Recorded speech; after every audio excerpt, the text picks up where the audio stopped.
Vamos a abrir nuestras Biblias en el libro de Job, capítulo 15. Estamos aquí entrando en el segundo ciclo de pláticas. Vimos que Job está pasando por una prueba que el Señor le está dando a Job, que le permitió tener. Job no entiende por qué razón está pasando por esta tremenda prueba. Yo creo que nadie en la historia hemos visto que haya padecido una cosa tan terrible como la que padece Job, porque pierde en un solo día todos sus bienes. Después de haber sido el hombre más rico de Oriente, pierde todos sus bienes. Además, todos sus hijos se mueren. Se les cae el techo de la casa donde estaban festejando el cumpleaños de uno de ellos. Y pues vienen con todas estas noticias en un solo día a Job. Vemos en el prólogo del libro que Satanás está diciéndole a Dios que Job es un varón perfecto y recto, temeroso de Dios y apartado del mal, porque es una persona a la cual Dios ha bendecido mucho, pero que si permite que Satanás le toque y le quite todos sus bienes, va a blasfemar y lo va a maldecir a Dios en su misma cara. Pero vemos que Job se postra y adora al Señor y dice: Dios dio y Dios quitó, sea su nombre bendito. Después Satanás viene con el argumento de que, bueno, claro, lo que pasa es que tú no me permitiste tocarlo a él personalmente, deja que lo toque en su carne y vas a ver si no te maldice en tu misma cara. Y Job adora al Señor y dijo: desnudo salí del vientre de mi madre, desnudo voy a volver ahí. E incluso su esposa le dice que maldiga a Dios y que se muera, y él le dice a su esposa: tú has hablado como una necia. Y el detalle es que Job está en una situación tan terrible, lo abandonan todos sus amigos, todos sus familiares, toda la gente lo abandona, como lo vamos a ver ahora aquí, en este estudio.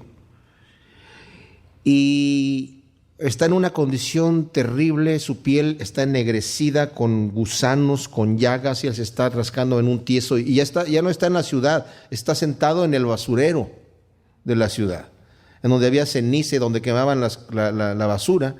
Y está ahí humillado, vestido de cilicio, que era la ropa que se ponían como un costal de un material bastante áspero, como símbolo de dolor. Y llegan 3 de sus amigos a visitarlo, a consolarlo supuestamente, y desde lejos lo ven. Y como lo ven en esta situación tan terrible, levantan sus voces y lloran a gritos, que era la costumbre en el oriente, ¿verdad? Se rasgan los vestidos y echan tierra sobre la cabeza y se sientan con él ahí una semana sin decir nada. Pasan varios meses desde que sucede el primer ataque de Satanás a Job. Job obviamente le acredita a Dios todo lo que le está sucediendo, porque al fin de cuentas Dios es el que permitió que esas cosas estuviesen pasando en la vida de Job.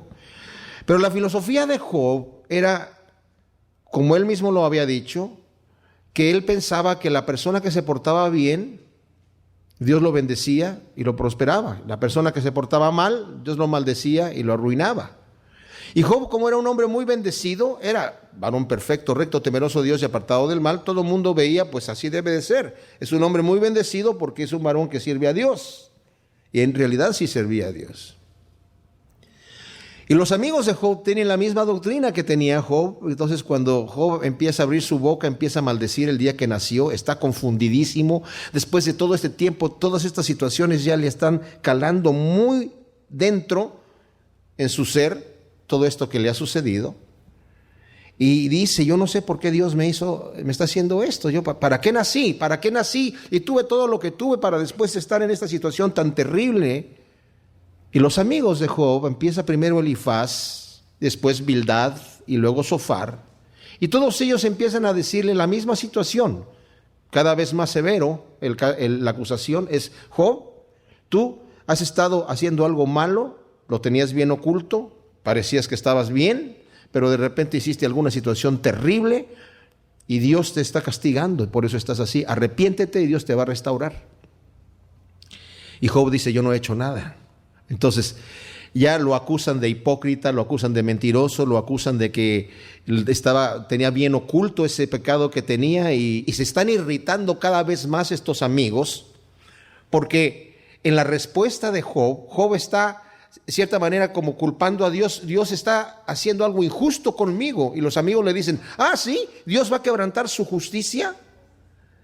Dios va a quebrantar su justicia. Pues Dios no va a quebrantar su justicia. Y lo que pasa es que estos amigos no entienden la razón por la cual están sucediendo estas cosas que están sucediendo. Bueno, Job ya había respondido en el estudio anterior. Como dijimos, habla Job, responde después Elifaz, vuelve a responder Job, responde su amigo Bildad, vuelve a responder Job, responde su amigo Zofar, y vuelve a responder Job, y ahí se termina el primer ciclo de conferencias. Y ahora va a volver nuevamente Elifaz a responder. Y dice en el versículo 1 del capítulo 15 que Elifaz temanita dijo: ¿responderá el sabio con doctrina vana, llenando su vientre de viento solano? O sea, Job ya les había dicho a ellos que ellos eran los que estaban respondiendo con doctrina vana, y que ellos eran los que tenían puro aire, ¿verdad? Y se están insultando mutuamente, tirando los insultos de uno al otro. Entonces ahora Elifaz se lo vuelve a Job diciendo: no, nosotros no somos los que estamos hablando con doctrina vana, eres tú el que estás hablando con doctrina vana. Y luego dice aquí: ¿arguirá con palabras inútiles o con vocablos sin provecho? Y lo que está diciendo aquí es: ¿de qué te aprovecha, Job, estar culpando a Dios de tu situación? Cuando es obvio, por la doctrina que ellos tenían, que tú estás en esta condición porque te portaste mal. Fíjense, esta era la manera de pensar de aquel entonces. Para eso existe el libro de Job. Para eso está, para corregir esta doctrina. De hecho, el hecho de que Job sea corregido en esta doctrina va a ser la mejor cosa que le puede pasar en su vida, porque ahora ya va a saber que Dios es absoluto y soberano. Hace las cosas que Él hace porque Él que las quiere hacer y no tiene que darle explicaciones a nadie. Y pues continúa Dios haciendo lo que está haciendo sin darle explicaciones a nadie. Pero el detalle es que, como he hablado esto yo, a mí me llenaría de terror el saber que Dios es todopoderoso y puede hacer lo que se le pegue la gana sin darle explicaciones a nadie, si no supiera que es un Dios de amor y de misericordia. Entonces, esto lo están sabiendo los amigos de Job, pero no alcanzan a entender porque lo quieren meter en su cuadrito. Si Dios es un Dios de amor y de misericordia, ¿por qué actúa de esta manera? Y parecería que fuera una situación lógica, ¿verdad? A nosotros no nos parecería así. En situaciones en nuestra propia vida que sufrimos cuando estamos pasando por alguna tragedia y que vemos que no hemos hecho nada que se merezca esa tragedia, sentimos como injusto que esté el Señor permitiendo esas cosas en nuestra vida. Desafortunadamente, esa doctrina también ha entrado hoy a la iglesia y ha entrado con una fuerza tremenda, sobre todo últimamente, en esta doctrina de la prosperidad, que dice que Dios quiere que tú seas rico, Dios quiere que tú estés muy próspero, que estés totalmente sano, que te vaya muy bien en todo, porque así nosotros seríamos con nuestros hijos. Yo quisiera que mi hijo siempre estuviese bien. Escuché una vez al pastor Chuck Smith que dijo: si mi hijo tiene necesidad de algo, yo se lo doy, si no es algo que lo voy a dañar por capricho, ¿verdad? Si está enfermo y yo puedo llevarlo al médico o ir a la farmacia a comprar el remedio, lo hago, ¿verdad? Si tiene alguna necesidad, inmediatamente la suplo. Porque a veces Dios no es así como con nosotros.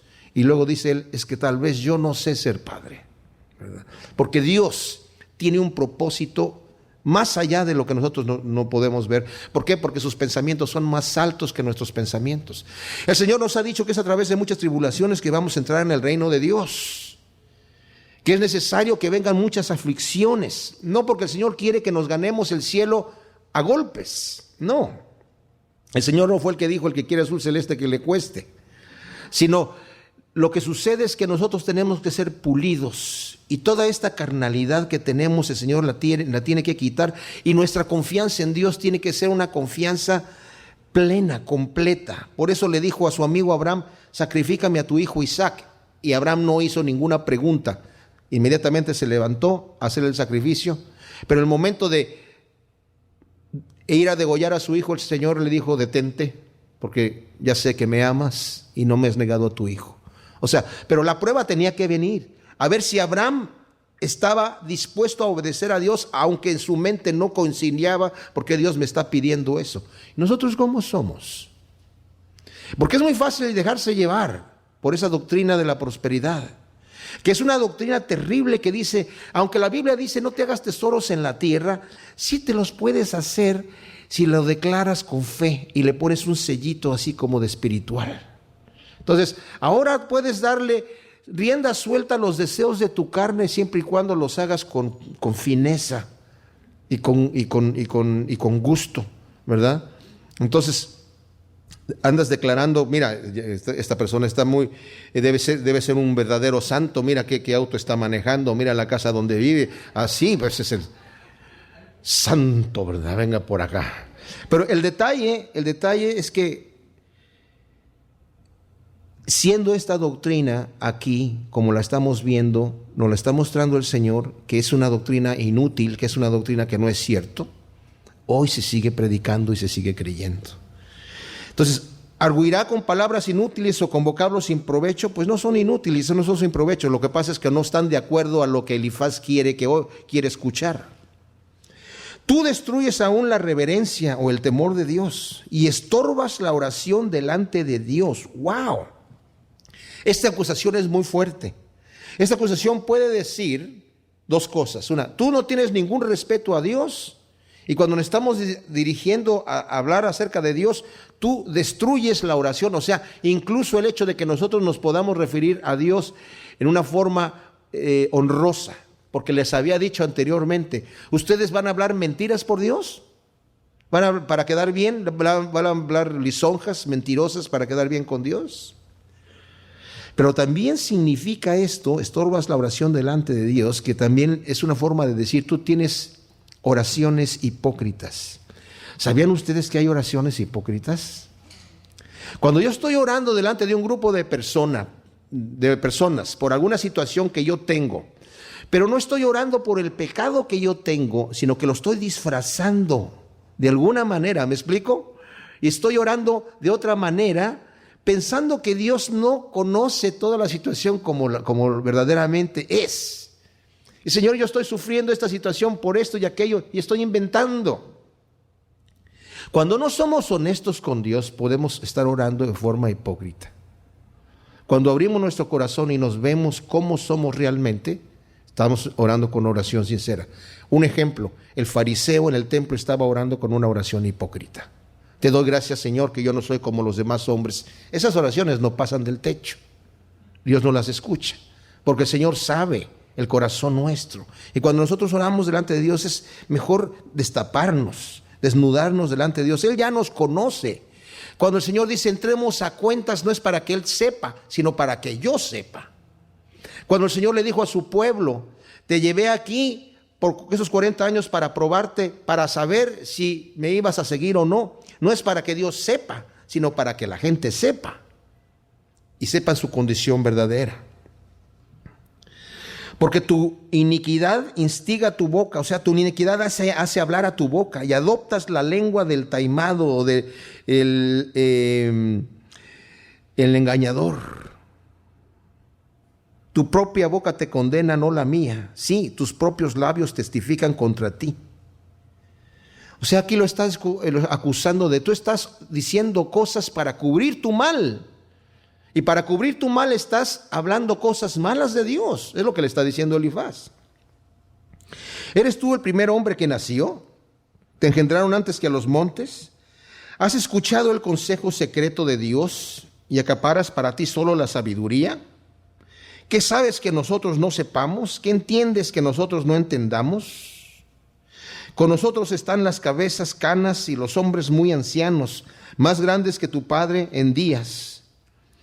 En tan poco tienes los consuelos de Dios y las palabras que con dulzura se te brindan. Ahora, esto es cómico un poco porque obviamente estos hombres eran muy ancianos.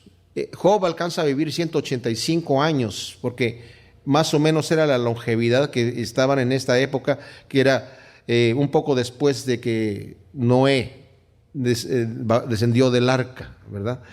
Entonces había personas ahí muy ancianos pero también el mismo Job había dicho, ¿a poco en la ancianidad está la sabiduría? Pues sí hay, en cierta manera, hay sabiduría en la gente que ya es anciana y tiene experiencia. ¿Se imaginan ustedes cuánta experiencia podía tener una persona que vivía casi un milenio, verdad? Pues muchísima experiencia.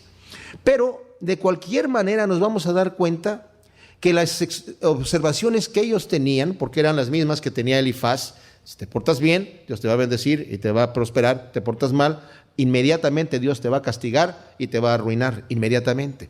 La ley de la siembra y la cosecha para Elifaz era inmediata, pero no siempre es así. O sea que aunque tenían experiencia, no eran muy buenos observadores, ¿verdad? Y Job incluso dijo, ¿acaso está con los ancianos y con la ancianidad y con la largura de días la sabiduría? No, la sabiduría está en Dios. Él es el que tiene la sabiduría. Pero luego el versículo 11 dice, en tan poco tienes los consuelos de Dios y las palabras que con dulzura se te brindan. Con esa clase de palabras de dulzura que le brindan Elifaz, Bildad y Zofar, como dice el refrán, con esa clase de amigos, ¿quién necesita enemigos, verdad? ¿Por qué tu corazón te arrastra y por qué centellean tus ojos? En algunas versiones dicen parpadean. Y es ese tipo de parpadeo rápido, de tanto coraje y de tanta ira que tiene la persona que está parpadeando del coraje que tiene. Dice, ¿por qué tienes tanto coraje contra Dios? ¿Por qué vuelves contra Dios tu espíritu y dejas salir tales palabras de tu boca? Ahora, él no volvió contra Dios su espíritu. Lo único que dijo Job es que él no entendía por qué estaba pasándole lo que le estaba sucediendo. Él no entendía por qué Dios permitía esas cosas en su vida, pero él no estaba culpando a Dios de hacer algo en contra, ni de volver su espíritu en contra de Dios. Incluso vamos a ver que Job cada vez se va a refugiar más y más en el Señor. Viendo que sus amigos no son de ninguna ayuda, él cada vez se va a ir a pegar más al Señor. ¿Qué es el hombre para que sea puro? Y el nacido de mujer para que sea justo. He aquí, en sus santos no confía, y ante sus ojos ni aun los cielos son puros. Cuánto menos este ser detestable y corrompido que bebe la iniquidad como agua. Voy a explicarte y óyeme, y lo que he visto te referiré, lo que los sabios han dado a conocer, sin ocultar lo recibido de sus padres. A ellos solos fue dada la tierra y ningún extranjero transitó entre ellos. Seguramente se está refiriendo a la poca gente que llegó con Noé, pues prácticamente la tierra la tenían toda para ellos, ¿verdad? Todos sus días sufre tormento el malvado y contados años le están reservados al tirano. Esto, mis amados, no es cierto. El malvado no todos los días sufre tormentos. Si Elifaz hubiese recordado tan solo que Nimrod, por ejemplo, que fue un varón poderoso en contra de Dios y que fue muy prosperado, ¿verdad? Y no todos sus días eran situaciones así. Claro, murió cazando, parece que dicen cazando un oso, pero debía haber recordado por lo menos el ejemplo de Nimrod. Voces espantosas suenan en su oído, en plena prosperidad lo acomete el destructor. Y aquí es un insulto ya directo hacia Job. Se está dirigiendo. Tú, en tu plena prosperidad, el destructor te vino a acometer porque tú eres un falso y eres un malvado. Sabe que no volverá de las tinieblas porque la espada lo espera. Vaga en busca del pan diciendo, ¿dónde está? Sabe que el día de las tinieblas está cerca. La aflicción y la angustia lo dominan. Prevalecen contra él como rey presto a la batalla. ¡Wow! Es directamente contra Job esta acusación. Por cuanto extendió su mano contra Dios, contra el Shaddai se comportó con soberbia y embistió contra él con erguida cerviz. Con el grueso relieve de su escudo recubierto su rostro de grosura, crecidos de grasa los pliegues de sus lomos. ¡Wow! ¡Qué terrible! O sea, la culpa que le está diciendo a Job es, tú te fuiste en contra de Dios, pero directo. O sea, afrentaste a Dios, te peleaste directamente contra Dios. ¿Se imaginan el dolor que debe ser para Job estar escuchando esto de su supuesto amigo que le debe de estar dando un consuelo y un consejo? Habitará en ciudades destruidas, en casas inhabitadas, a punto de ser ruinas. No será rico, no se sostendrá su hacienda, ni se extenderán sus posesiones. No escapará de las tinieblas. La llama consumirá sus renuevos o sus hijos. Imagínense, terrible la acusación. Y por el aliento de su boca perecerá. Por el aliento de la boca de Dios, obviamente. Que no confíe en la vanidad engañándose a sí mismo, porque la vanidad será su recompensa. Ahora, esto vale la pena rescatar de lo que está diciendo aquí Elifaz. Esto sí vale la pena rescatarlo. El que confía en la vanidad será su recompensa. El Señor nos advierte mucho que huyamos del engaño. Satanás engañó a Eva y Satanás siempre viene con este tipo de argumento. Con que Dios te dijo esto, sí, no, eso no te va a suceder. Con que Dios te dijo que no te hagas tesoros aquí en la tierra, que tienes que hacerte tesoros en el cielo. Mira, no hay tampoco que ser tan exagerado. Puedes hacerte tesoros aquí en la tierra y tesoros allá en el cielo. O sea, ¿para qué vas a vivir tan sufrido, con tanto golpe de pecho? No, ¿verdad? Y siempre Satanás va a venir a desafiarnos en las cosas que el Señor nos dice. Y si nosotros confiamos en el engaño, vamos a cosechar engaño, porque no hay otra cosa que podamos cosechar. Y la ley de la siembra y de la cosecha viene. Tal vez no viene inmediatamente en nuestros días. Hay gente que vive sembrando en engaño y cree que todo está bien. Gente que miente muchísimo en todos sus negocios y está siendo prosperado y parece que le está yendo todo bien. Se dice cristiano.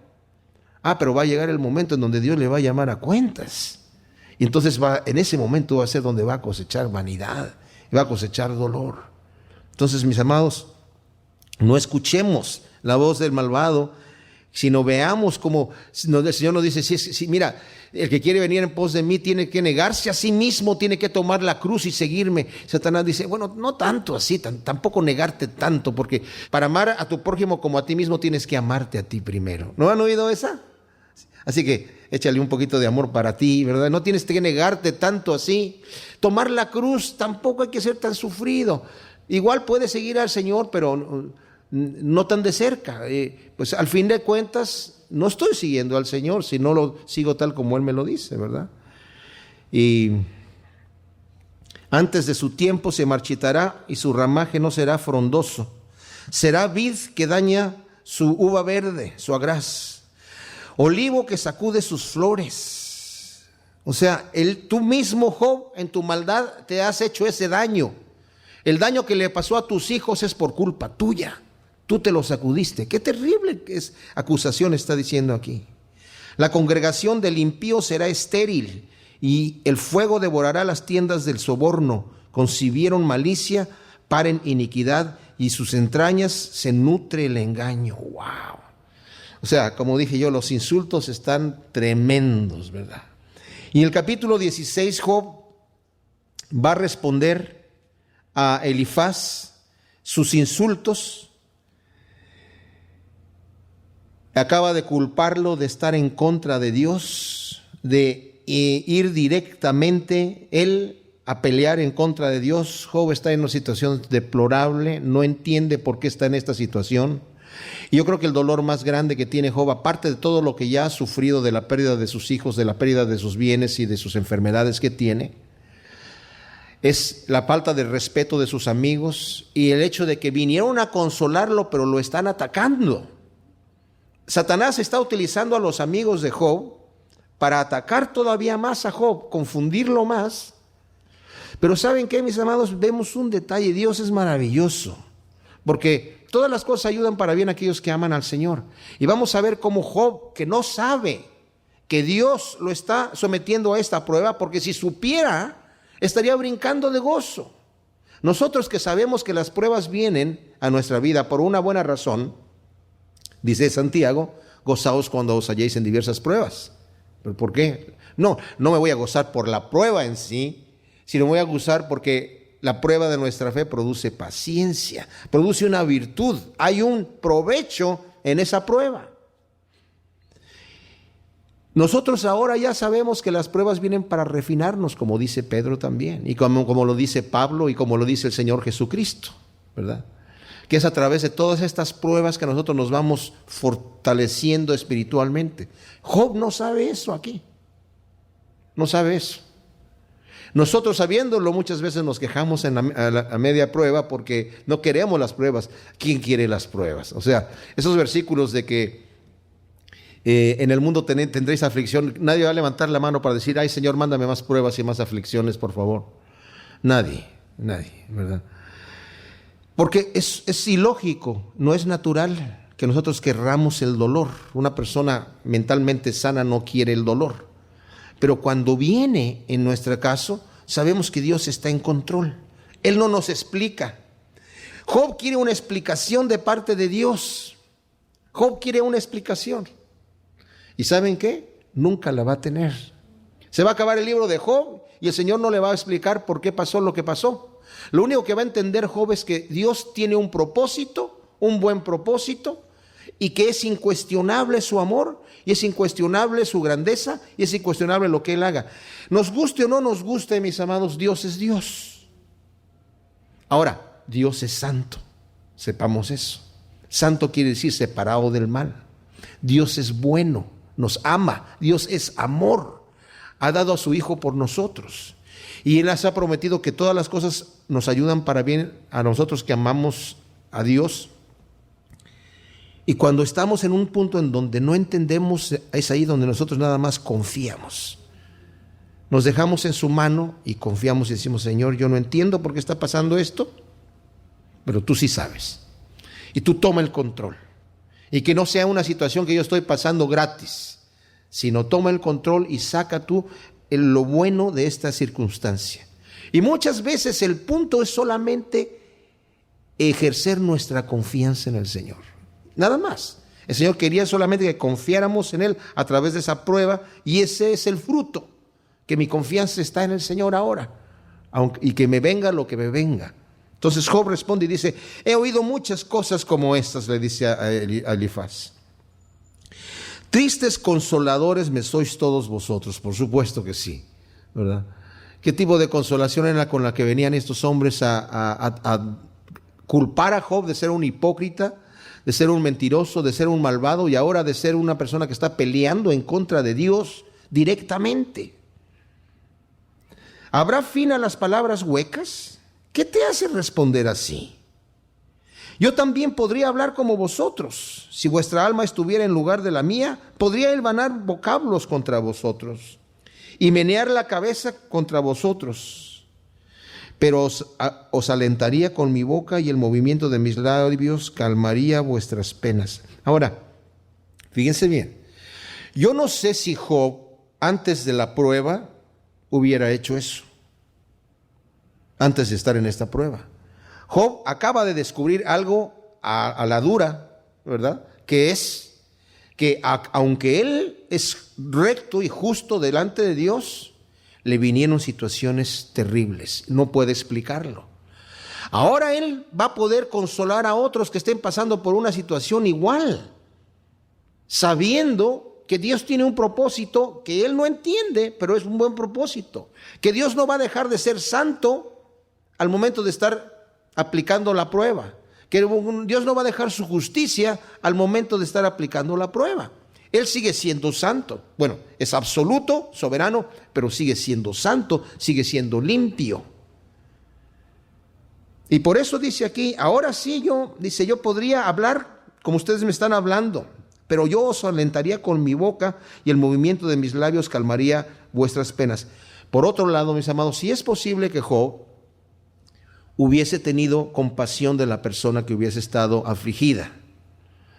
Porque qué triste es llegar a decirle a una persona que ha sufrido una tragedia, perdió a un ser querido, y decirle, pues ¿sabes qué? Es por tu culpa, por falta de fe, no oraste lo suficiente.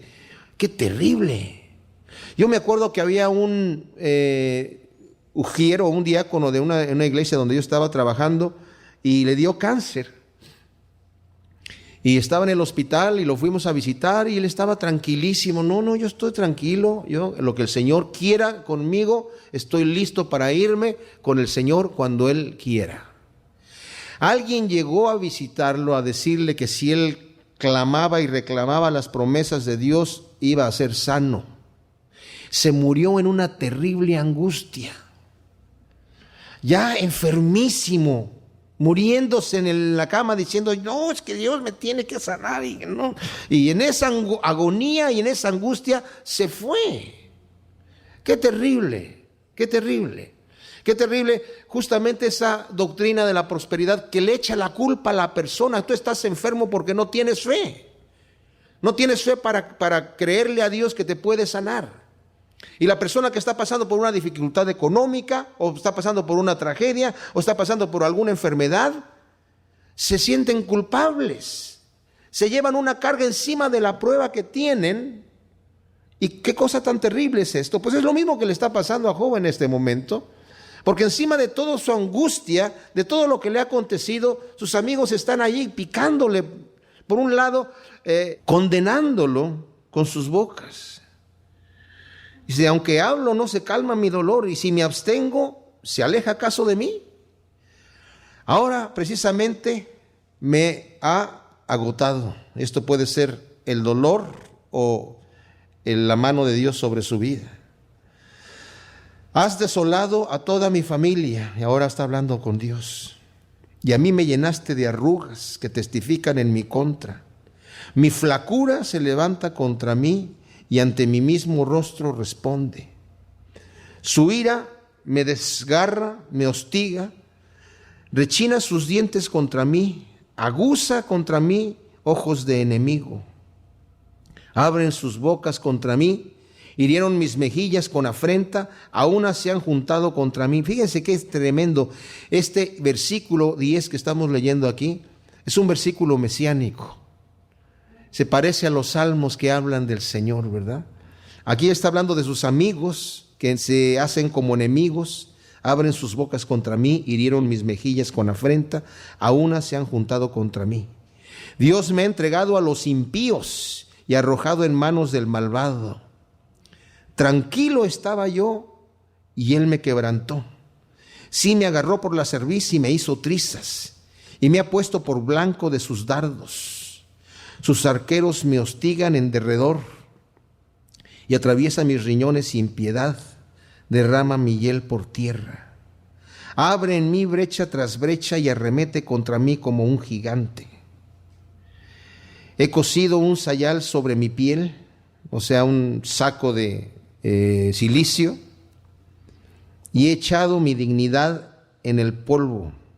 Mi rostro está enrojecido o hinchado de tanto llorar, y sobre mis párpados se afirma la sombra de la muerte. Aunque no hubo violencia en mis manos, y fue pura mi oración. Ahora, él está declarando, Job, acá su amigo le había dicho, tú estorbas la oración, pero él ha dicho, no, mi oración fue pura ante Dios. Y en este caso vemos a Job que él está confiando en su integridad. Esta integridad lo va a llevar a aferrarse de Dios. Mis amados, cuando nosotros estamos en alguna prueba, yo les aseguro que no hay ninguno de nosotros que no hagamos un examen de conciencia cuando estamos pasando por una prueba para limpiar nuestro camino delante de Dios y que todo quede limpio. Pero sabemos que Dios nos perdona y nos perdona instantáneamente, no necesita un tiempo para perdonarnos.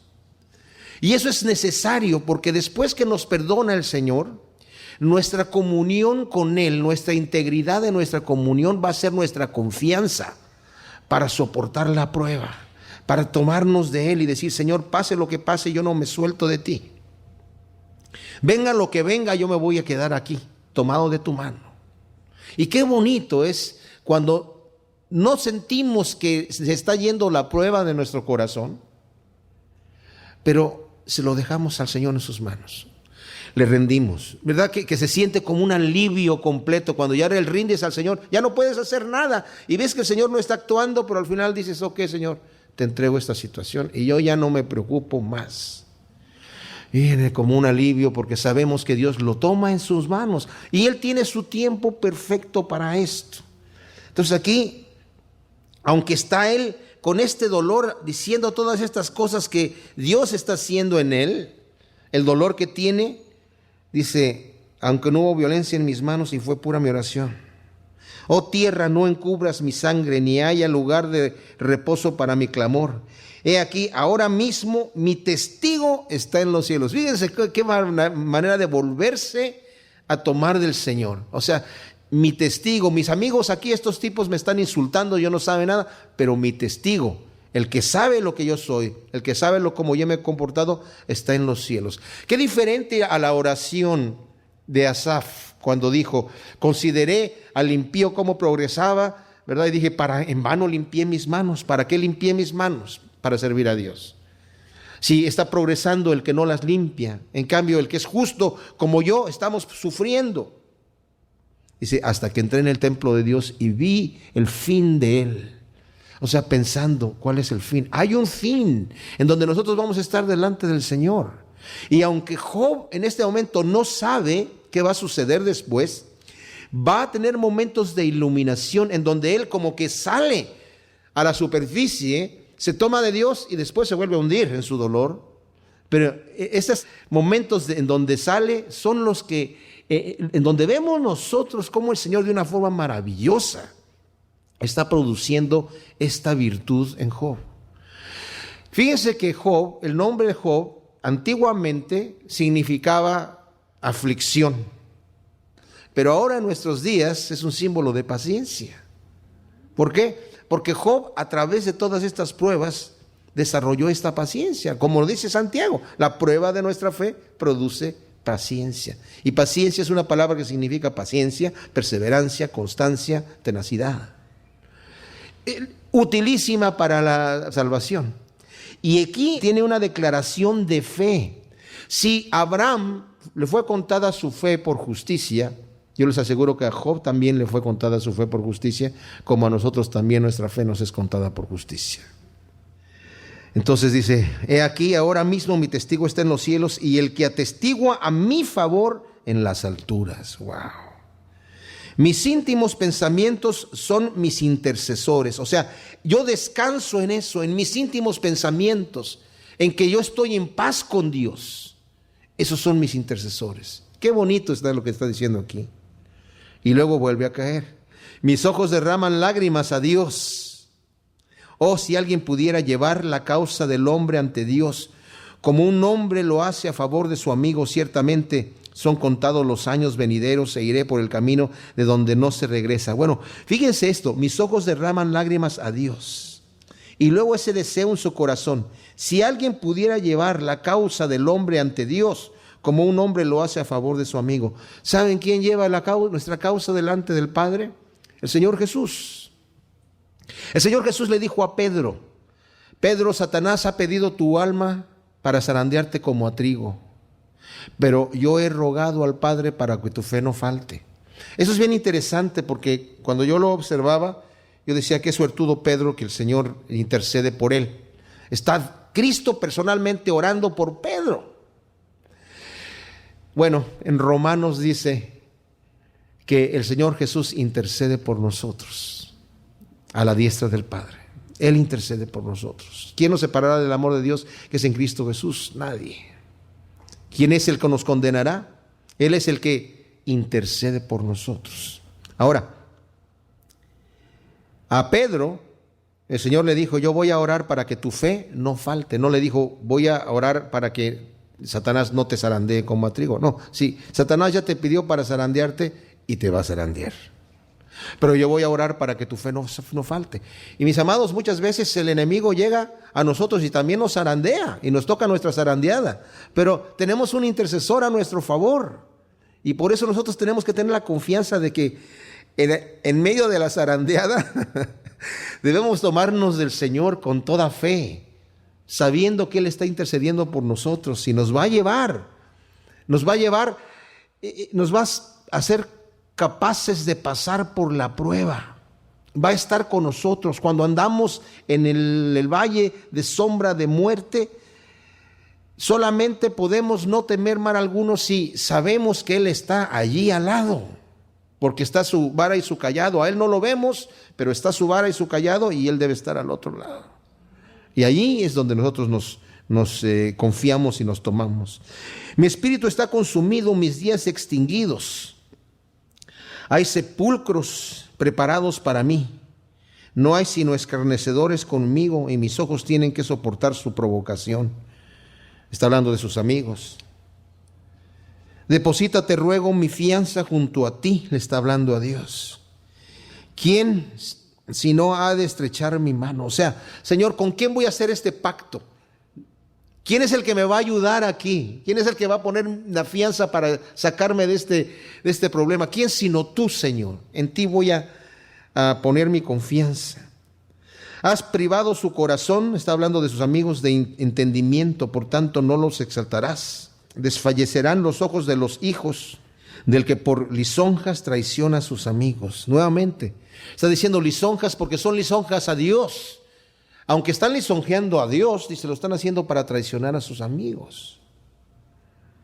Se me ha puesto por refrán del pueblo. Sí, he venido a ser uno a quien le escupen en la cara. Qué terrible, después de toda la fama y toda la honra que tenía, ahora era un refrán. Mis ojos están oscurecidos por la tristeza, y todos mis miembros son como una sombra. Los rectos se asombran ante esto, y el inocente se agita contra el impío. Con todo, el justo se aferrará a su camino, y el limpio de manos se hará cada vez más fuerte. Cuánta sabiduría hay en este versículo 9 y cuánta enseñanza para nosotros, para mantenernos en el camino que el Señor nos ha llamado a hacer.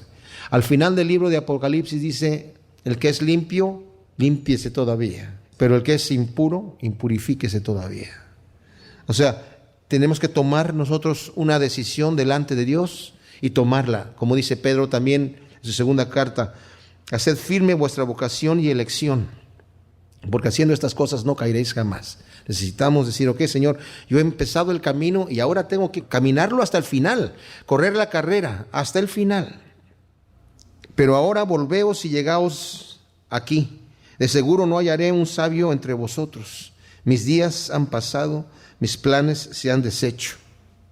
Aún los anhelos de mi corazón, que solían mudar la noche en día y me decían, tras la niebla está la luz. O sea, ya se fueron aquellos días bonitos en donde yo hacía planes. Tenía buenos planes. Estaba emocionado por lo que iba a acontecer al siguiente día y podía dormir pensando, ok, tengo un problemita por acá, pero eso lo voy a solucionar de esta otra manera. O sea, había en mí un aliento de continuar. Pero aquí está diciendo, ya se me acabó la esperanza. Aún si espero, yo sé que el Seol es mi morada. En las tinieblas tengo extendido mi lecho. A la descomposición o a la corrupción digo, Padre mío. Y al gusano, madre mía, hermana mía. O sea, al gusano que va a cubrir, los gusanos que van a cubrir su cuerpo. Él ya está como diciendo, lo que me corresponde ahora, lo que sigue es la muerte nada más, la tumba. Pero fíjense, nuevamente vuelve a retoñar en el corazón de Job la esperanza en el Señor. Y dice, ¿dónde está entonces mi esperanza? Sí, mi esperanza, ¿quién la verá? Descenderá conmigo al Seol y juntos nos hundiremos en el polvo. Job, esto no lo puede aceptar. Y el no aceptar este hecho de que mi esperanza, yo tengo todavía una esperanza. Y dice, ahora vas a descender conmigo al Seol. Y más adelante, cuando después empiece a hablar en el capítulo 19, como nosotros vimos, es cuando habla estas palabras tremendas en el versículo 25. Desde el 23 está hablando Job de cosas terribles que le están pasando, pero de repente como que reacciona y dice, ¿quién diera que mis palabras fuesen escritas? Pues aquí están escritas. ¿Quién diera que fuesen escritas en un rollo? Se escribieron en un rollo también.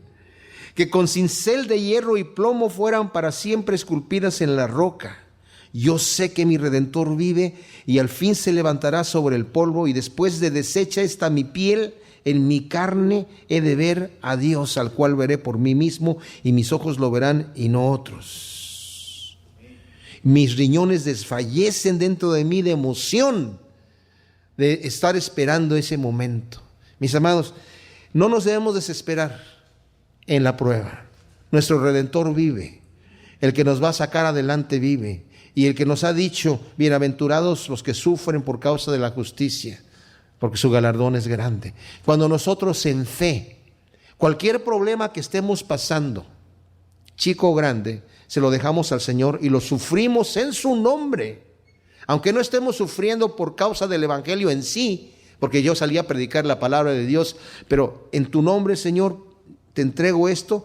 El Señor lo toma personalmente y nuestro galardón va a ser grande, porque sabe el Señor que estamos sufriendo, confiando en que Él sabe por qué estamos sufriendo lo que estamos sufriendo. Tengamos cuidado de que no padezcamos por causa de la maldad, como dice Pedro, ¿verdad? Si pecando estás padeciendo, pues estás padeciendo gratis, pero si estás padeciendo haciendo el bien, mientras estás sirviendo al Señor y haciendo lo que sabes que tienes que estar haciendo, entonces recompensa tendremos. Gracias, Señor, por tu palabra tan tremenda.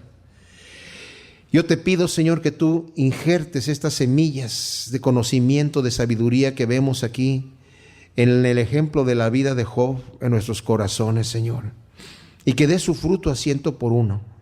No permitas que espinos o que piedras, Señor, se introduzcan en el terreno y hagan esto infructuoso. Queremos, Señor, producir el fruto a 100%, y en nuestras pruebas y dificultades, Señor, en las oraciones que aún no han sido contestadas, las ponemos delante de tu trono, Señor, a sabiendas de que tú tienes un momento para respondernos, y ese momento es tu momento, Padre. Gracias te damos en el nombre de Cristo Jesús por la esperanza que tenemos en ti, esa esperanza viva. Amén.